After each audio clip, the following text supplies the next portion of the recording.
ya imaginaba, pero no sabía a lo que me refería, que no. La propia existencia de las catedrales góticas implica un auténtico misterio. El misterio de la existencia también de una élite de iniciados que consiguieron levantar estos prodigios arquitectónicos y de la que no sabemos absolutamente nada, ni siquiera sus nombres.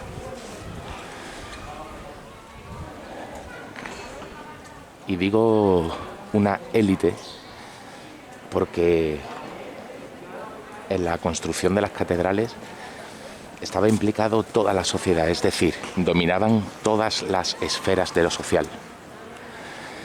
Y digo iniciados porque esto es un auténtico prodigio, como digo, arquitectónico.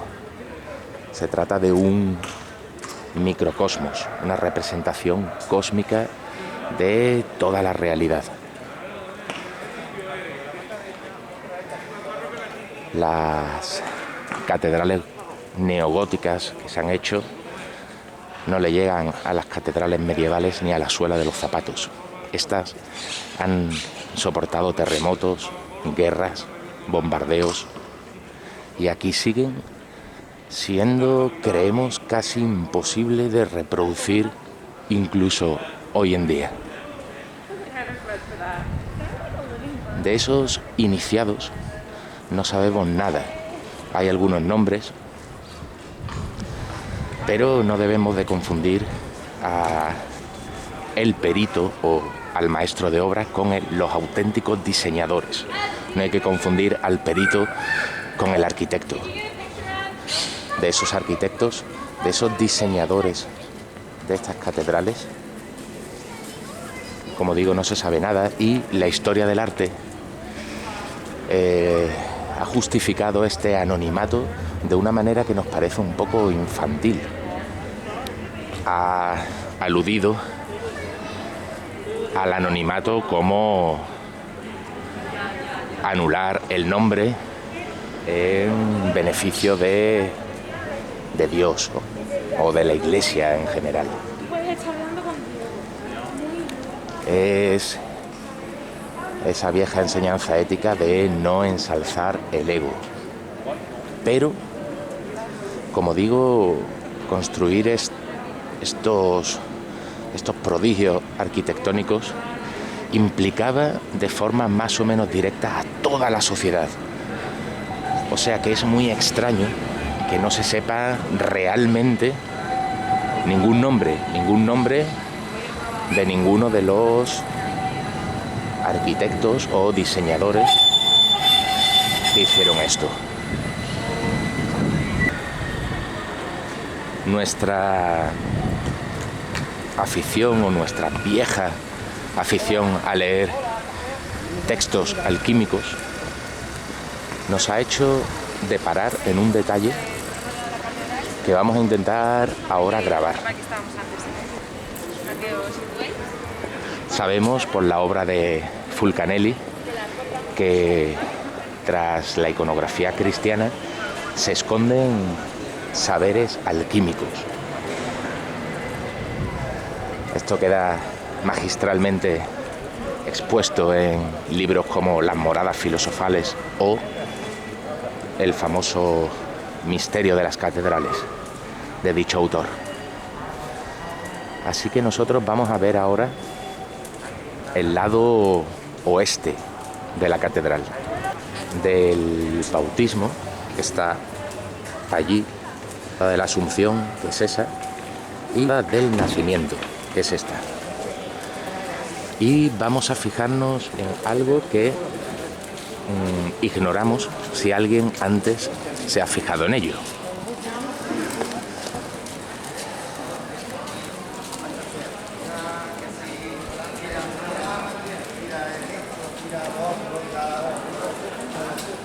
Aquí podemos ver efectivamente la escena del nacimiento.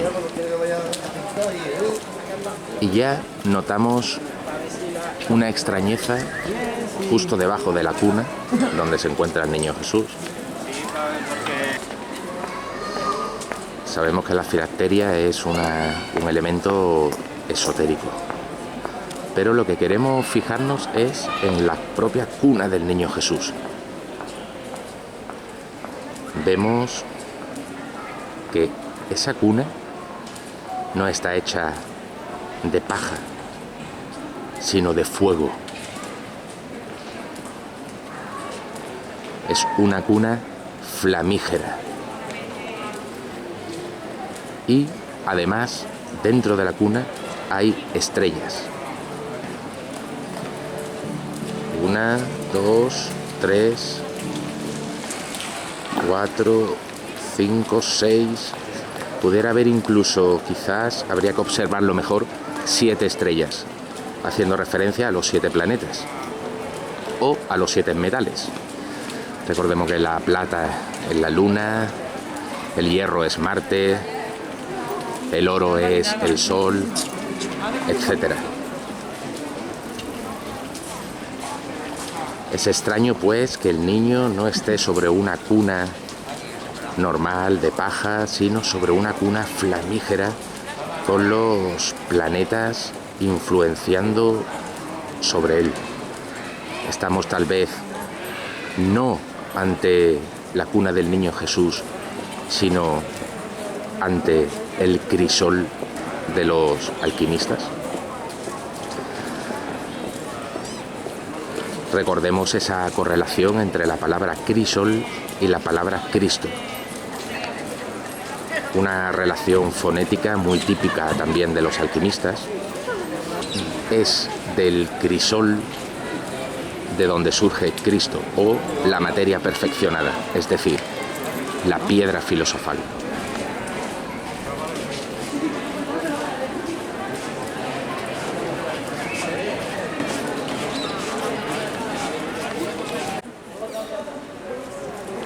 Notamos también que los alquimistas, si observamos las ilustraciones de Robert Fludd o de Michael Meyer,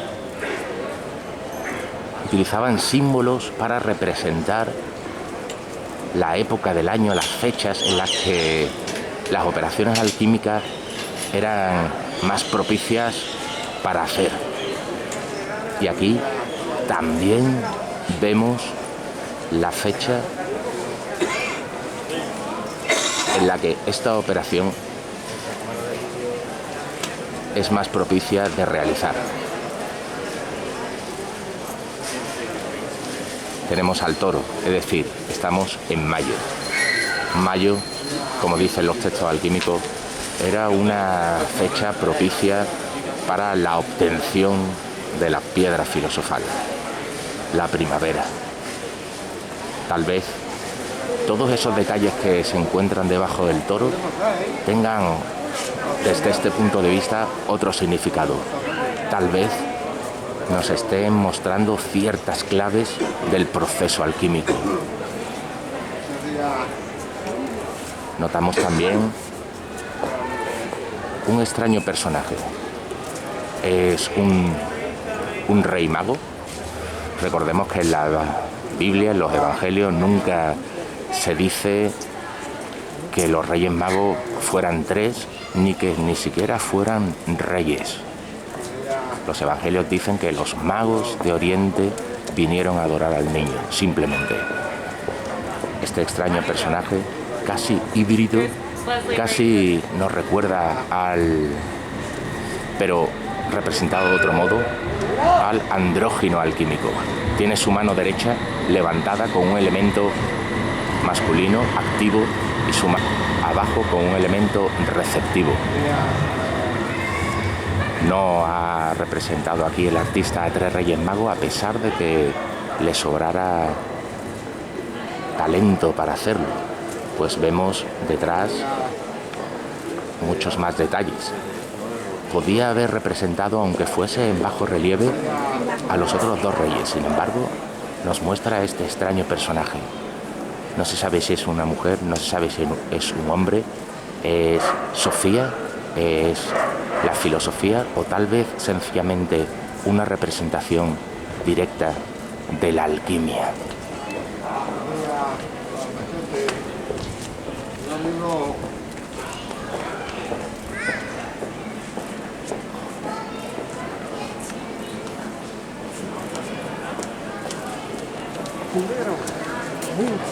Ahí tenemos el nacimiento, aquí tenemos la Asunción y ahí tenemos el bautismo. Así se llaman popularmente. La de la Asunción es moderna, sin embargo, sigue representando la vieja escena que antes había.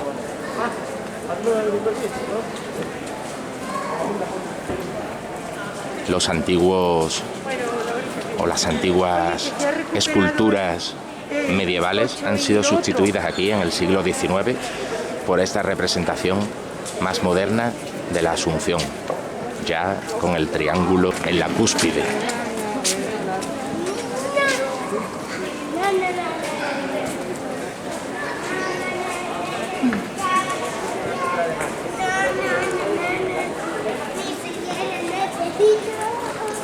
La del bautismo nos supone, al menos para nosotros, otro misterio. Resulta misteriosa. ¿Es acaso esto la representación del bautismo? ¿O estamos también ante una obra de simbología alquímica?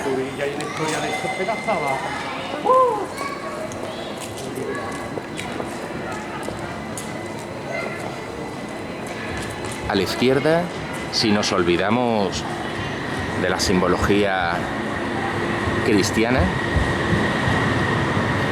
encontramos un personaje con un libro abierto.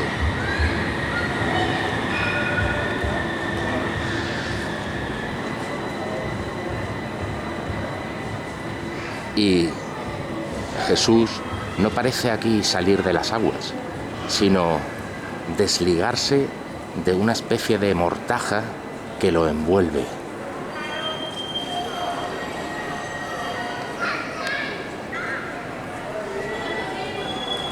Debajo de la mortaja encontramos al dragón, otro símbolo alquímico por excelencia.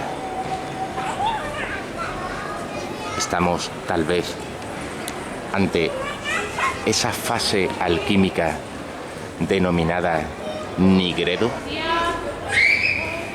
La nigredo efectivamente se puede comenzar a realizar porque el conocimiento que se requiere para ella es exotérico. Leyendo a los viejos alquimistas, el neófito puede comenzar a realizar la obra. Jesús se desliga de una mortaja y abajo el dragón, el que ha hecho posible la muerte y la putrefacción de la materia, de la que saldrá luego la materia prima para continuar la obra.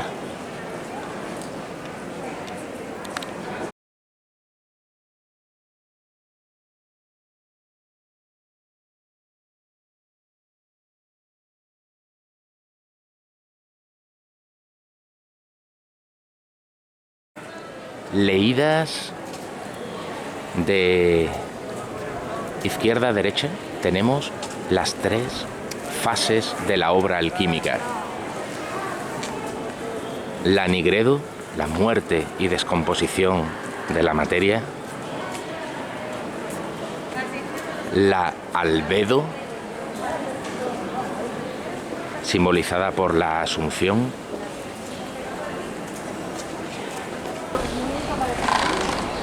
Y la rubedo, la fase en rojo, la obtención del elixir de la vida eterna, de la vida filosofal que surge del crisol, es decir, Cristo.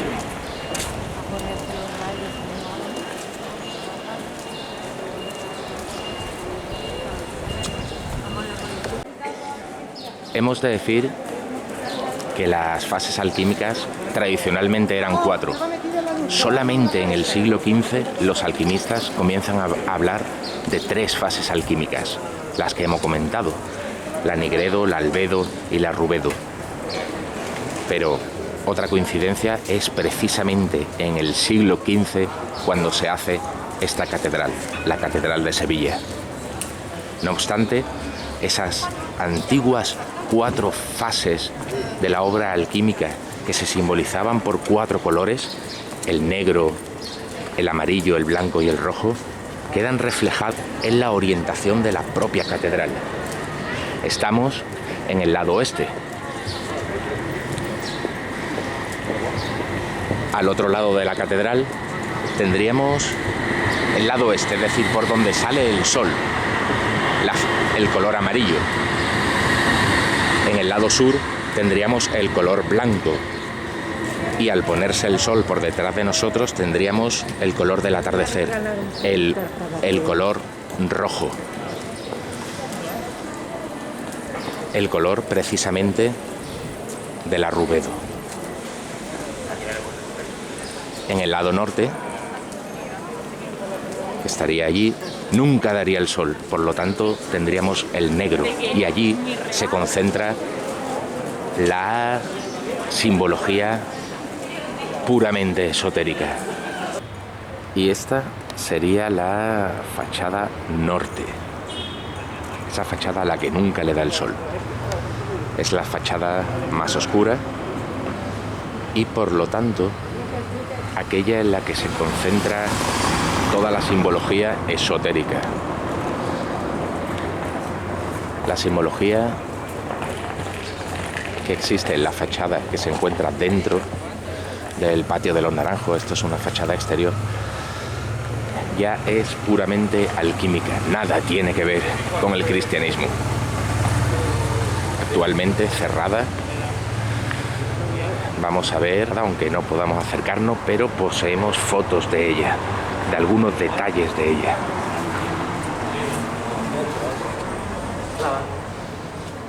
Cierta esto, pero se mezclaban y salían personas más antiguas.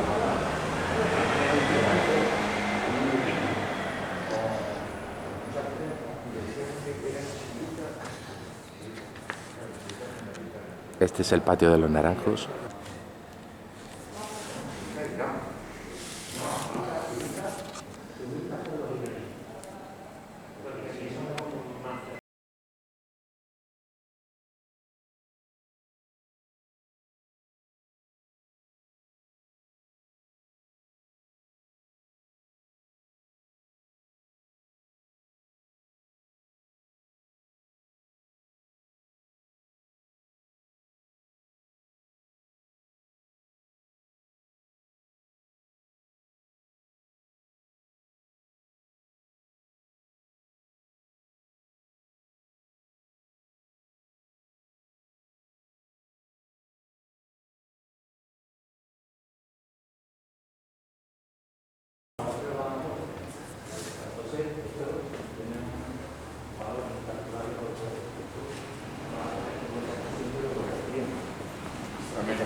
Había un cocodrilo.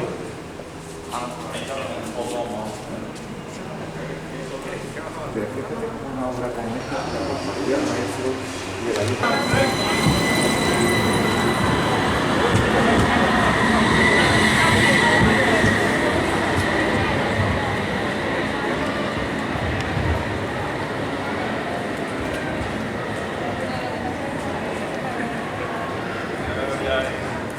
Torre Hotel.